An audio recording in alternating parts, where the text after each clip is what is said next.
Julius Evola, la tradición hermética. Primera parte. Los símbolos y la doctrina. Introducción, el árbol, la serpiente y los titanes. Uno de los símbolos que encontramos en las tradiciones más diversas y más alejadas en el tiempo y en el espacio es el del árbol.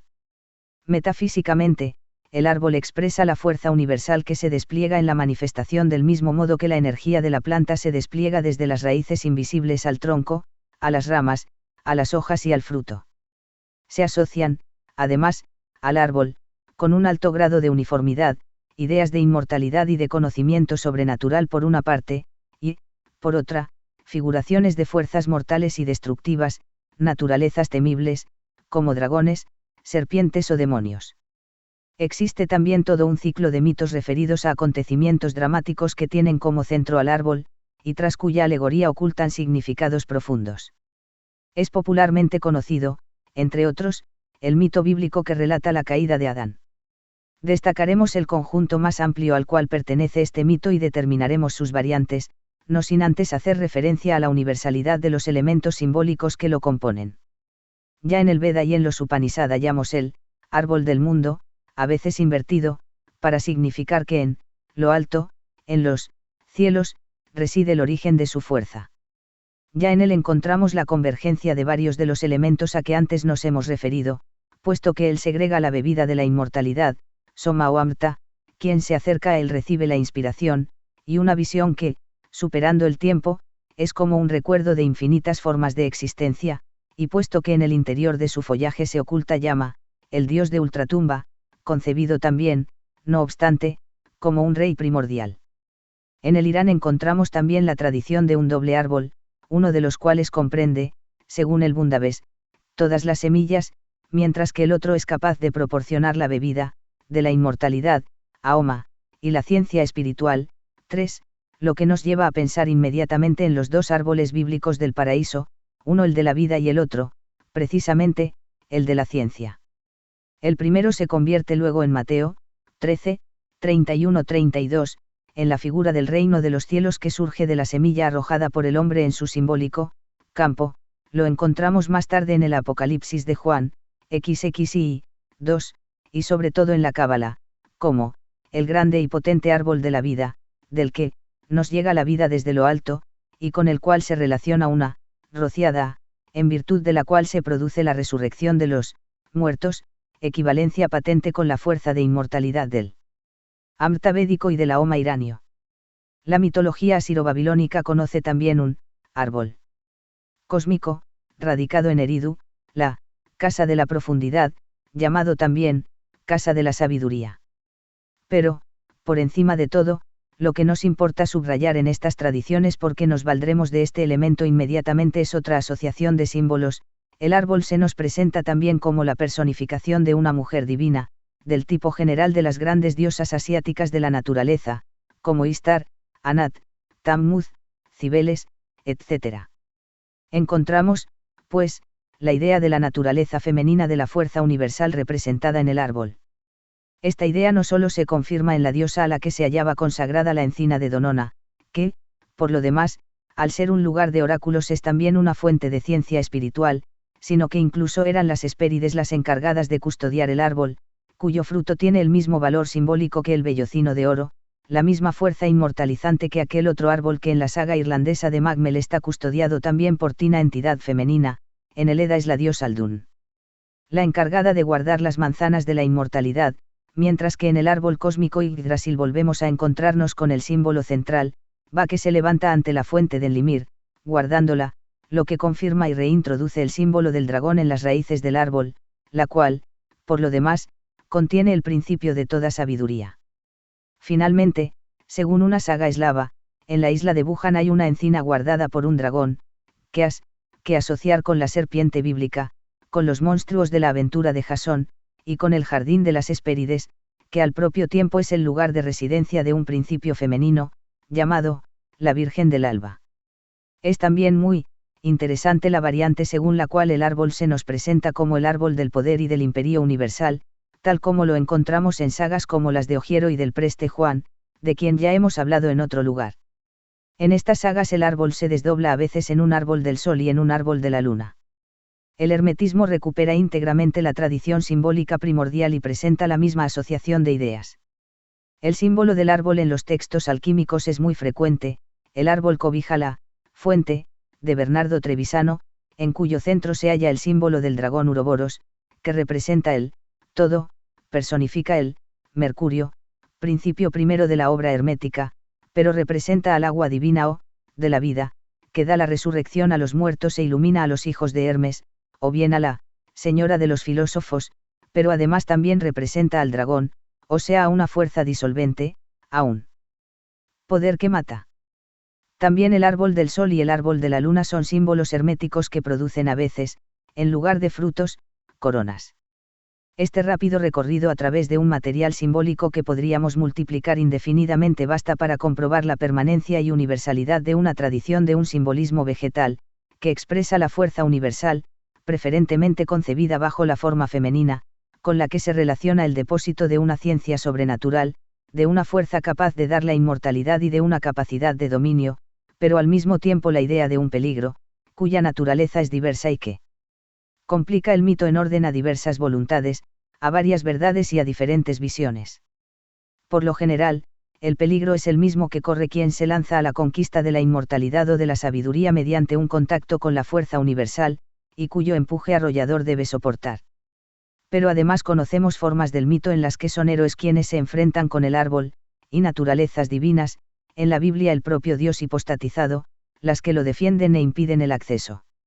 Y el resultado, entonces, es una lucha diversamente interpretada, según las tradiciones.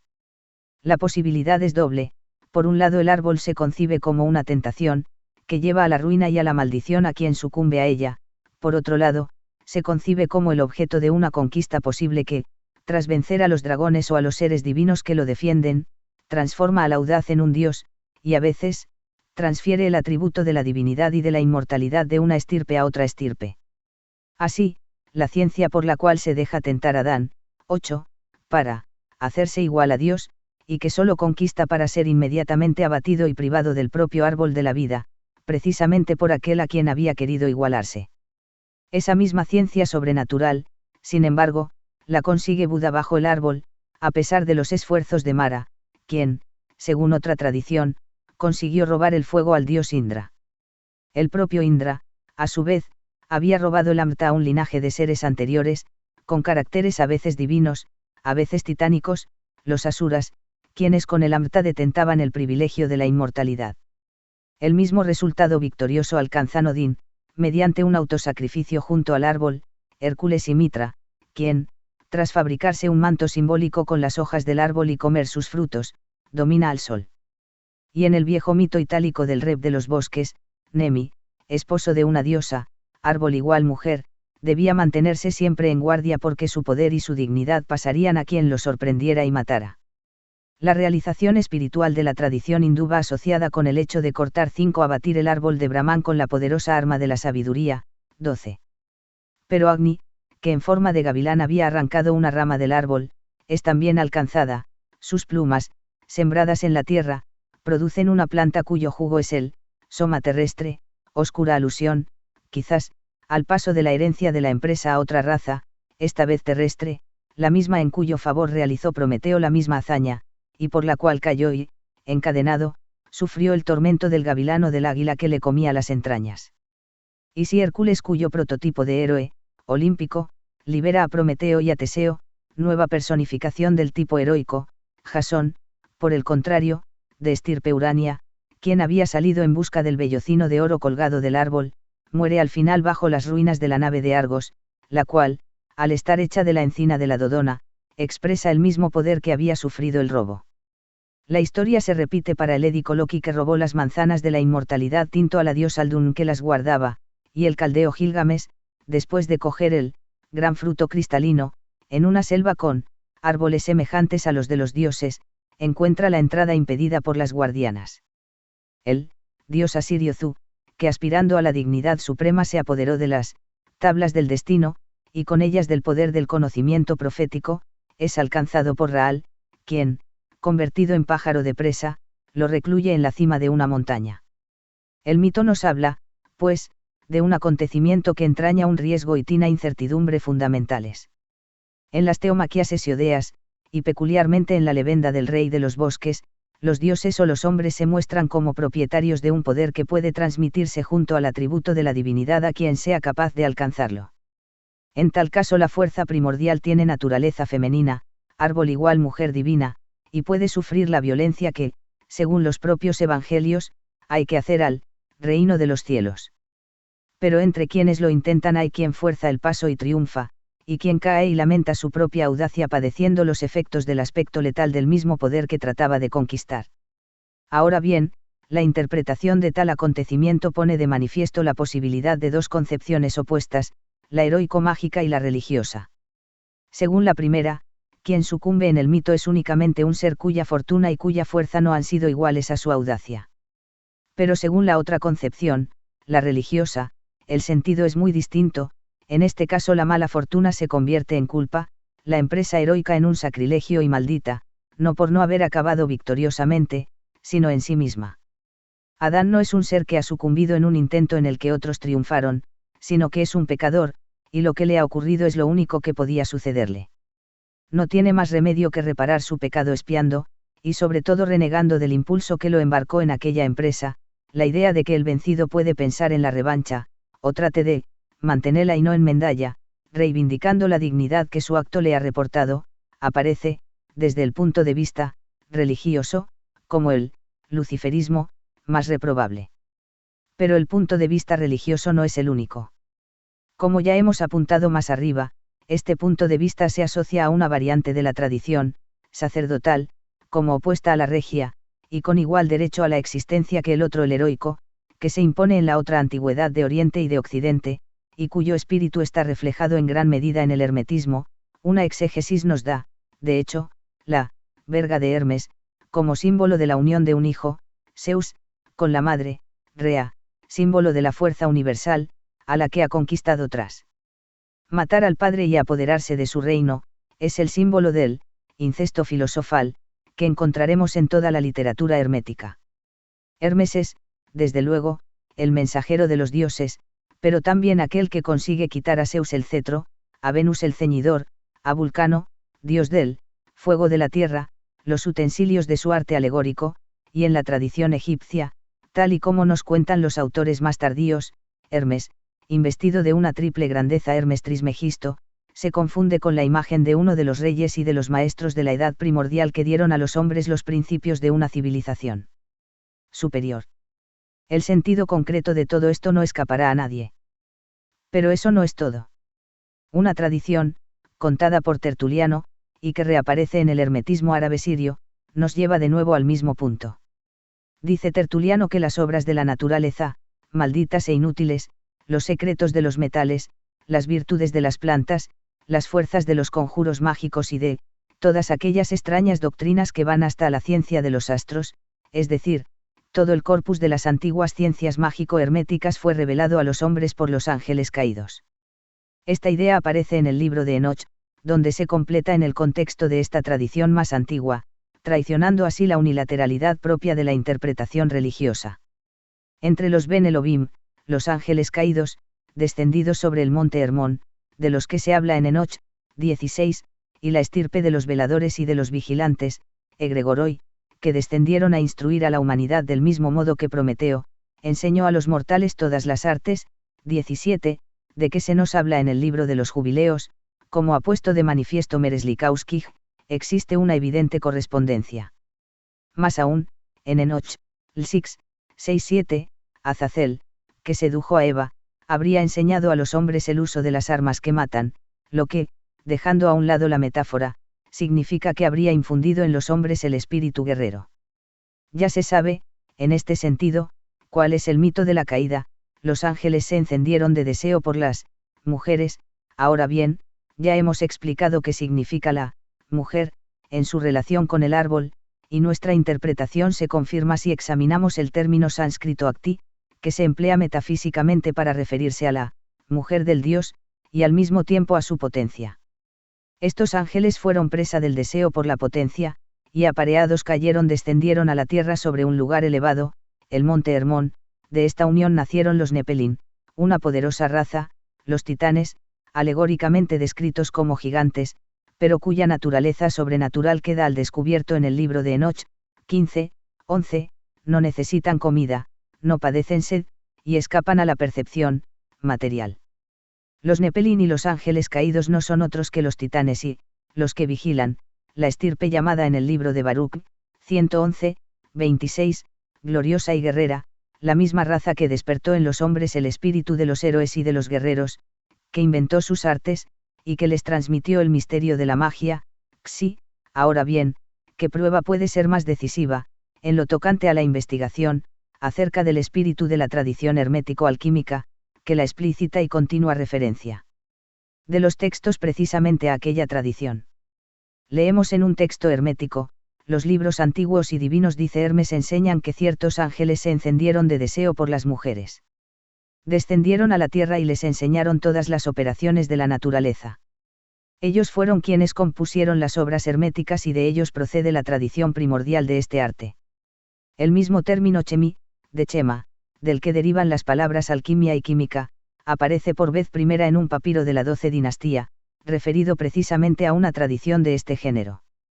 Pero ¿cuál es el sentido de este arte, del arte de los hijos de Hermes, del arte regia? Las palabras del dios teístamente concebido en el mito del árbol son las siguientes: he aquí que el hombre se ha hecho como uno de nosotros, en virtud de su conocimiento del bien y del mal, que no vaya ahora a tender su mano al árbol de la vida, y, comiendo de él, viva para siempre. Gen. 111:22-24. Hay que distinguir en esta cita dos puntos: ante todo el reconocimiento de la dignidad divina que Adán, en cualquier caso, ha conquistado, y, además, la referencia implícita a la posibilidad de trasponer esta realización en el orden de la fuerza universal, simbolizada en el árbol de la vida, y de confirmarla en la inmortalidad. En el desenlace de la aventura de Adán, el Dios hipostatizado, que no ha impedido su primer logro, consigue, sin embargo, detenerlo antes de conseguir la segunda posibilidad: el acceso al árbol de la vida queda cerrado por la espada de fuego del querubín. El mito titánico del orfismo tiene un sentido análogo: el rayo abate y reseca, en una sed que arde y consume, a aquellos que han devorado al dios, sed que está simbolizada asimismo en el ave rapaz que muerde a Prometeo.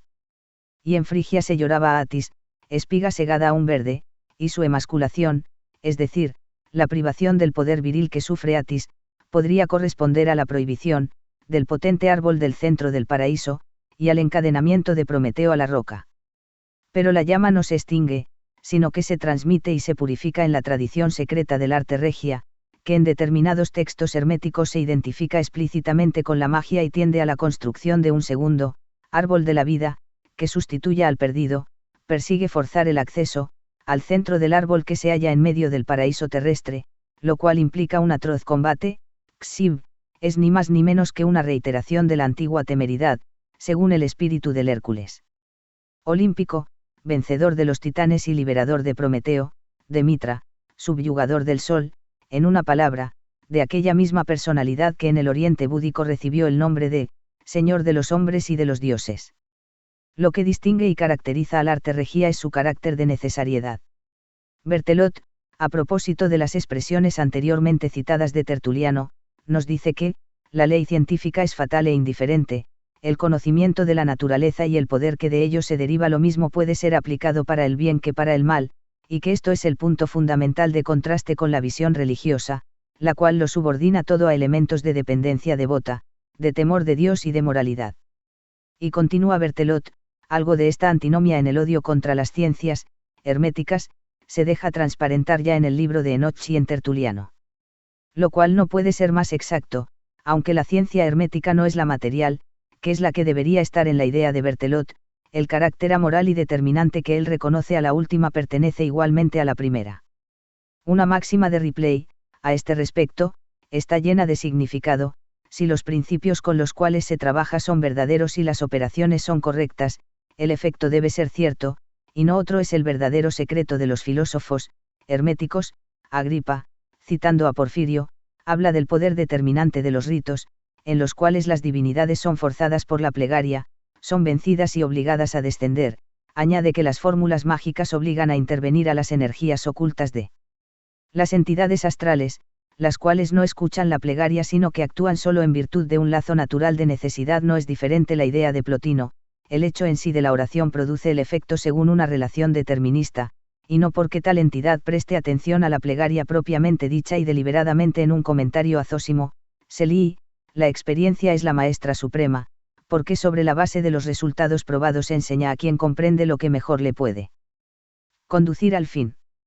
El arte hermético consiste, pues, en un método determinante que se ejerce sobre las fuerzas espirituales, por vía sobrenatural si se quiere. El simbólico, fuego hermético es con frecuencia denominado, no natural, o, contra natura, pero siempre con exclusión de cualquier clase de lazo religioso, moral, final o extraño en cualquier modo a una ley de simple determinismo de causa-efecto.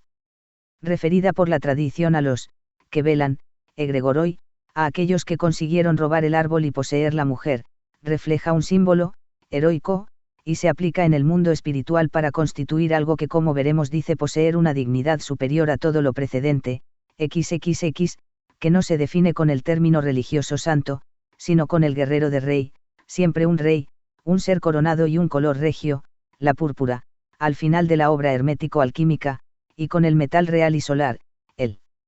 oro, como el centro de todo su simbolismo, como ya hemos dicho. Por lo que se refiere a la dignidad de quien ha sido reintegrado por el arte, las expresiones de los textos son precisas. Zósimo llama a la raza de los filósofos, autónoma, inmaterial y sin rey, y custodios de la sabiduría de los siglos. Es superior al destino. Superior a los hombres, inmortal, dice Pevecchio de su maestro, 33, y la tradición ulterior, hasta Gagliostro, será, libre y dueño de la vida, con poder de señorear sobre las naturalezas angélicas. Plotino había hablado ya de la temeridad de aquellos que han entrado en el mundo, o sea, que han adquirido un cuerpo, cosa que, como veremos más adelante, tiene una relación cierta con uno de los sentidos de la caída, y Agripa III habla del terror que sobrecogía al hombre en su estado natural. Es decir, antes de que, a causa de su caída, XXXV, en lugar de producir miedo, sucumbiera él mismo al miedo. Este temor, que es como el signo impreso de Dios en el hombre, hace que todas las cosas le estén sometidas y lo reconozcan como superior, como portador del carácter, llamado Paad por los cabalistas, y mano izquierda y espada del Señor. Pero aún hay más, el dominio de las dos naturalezas, que encierra el secreto del árbol del bien y del mal. La enseñanza se encuentra en el Corpus Hermeticum. El hombre no pierde dignidad por poseer una parte mortal, sino muy al contrario, esta mortalidad aumenta su posibilidad y su poder. Sus dobles funciones le son posibles precisamente gracias a su doble naturaleza, porque está constituido de forma que le es posible abrazar a un tiempo lo terrestre y lo divino. Así pues, no temamos decir la verdad. El hombre verdadero está por encima de ellos, de los dioses celestes, o por lo menos igual que ellos. Puesto que ningún dios deja su mundo para venir a la tierra, mientras que el hombre sube al cielo y lo mide. Por lo que nos atrevemos a decir que un hombre es un dios mortal y que un dios uranio es un hombre inmortal. Tal es la verdad de la nueva raza, que el arte regio de los hijos de Hermes construye sobre la tierra, elevando lo que había caído, calmando la sed, restituyendo la potencia a quien quedó inane, confiriendo mirada fija impasible de águila al ojo herido y enceguecido por el relampagueo del rayo, otorgando dignidad olímpica, pero regia, a quien fue Titán. En un texto mistérico perteneciente al mismo mundo ideal donde la alquimia griega recibió sus primeras expresiones, se dice que la vida luz, de la que se habla en el Evangelio de San Juan, es la raza misteriosa de los hombres perfectos, desconocida para las generaciones anteriores. A este texto le sigue una referencia precisamente a Hermes. El texto recuerda que en el templo de Samotracia se erguían las estatuas de dos hombres desnudos con los brazos elevados hacia lo alto y con el miembro erecto, como en la estatua de Hermes en Cillene, los cuales representaban al hombre primordial, Adamas, y al hombre renacido, que es en todo de la misma naturaleza que el primero. Y se agrega, antes es la naturaleza beata del hombre de arriba, luego la naturaleza mortal de aquí abajo, en tercer lugar la raza de los sin rey que procede de allá arriba, donde está Mariam, la buscada. Este ser bienaventurado e incorruptible, aclara Simón el mago, reside en todo ser, se halla escondido, en potencia y no en acto. Precisamente quien se mantiene erguido, quién se mantuvo erguido y quién se mantendrá erguido, quién se mantuvo erguido arriba, en la potencia increada, quién se ha mantenido erguido aquí abajo, al ser engendrado de la imagen, refleja, en la avenida, de las aguas, y quién se mantendrá erguido de nuevo arriba, ante la potencia infinita, cuando se haga perfectamente igual a ella. Esta misma enseñanza es la que se repite en los textos de la tradición hermética, y que encierra todo su significado, como trataremos de ilustrar en sus aspectos principales en las páginas que siguen.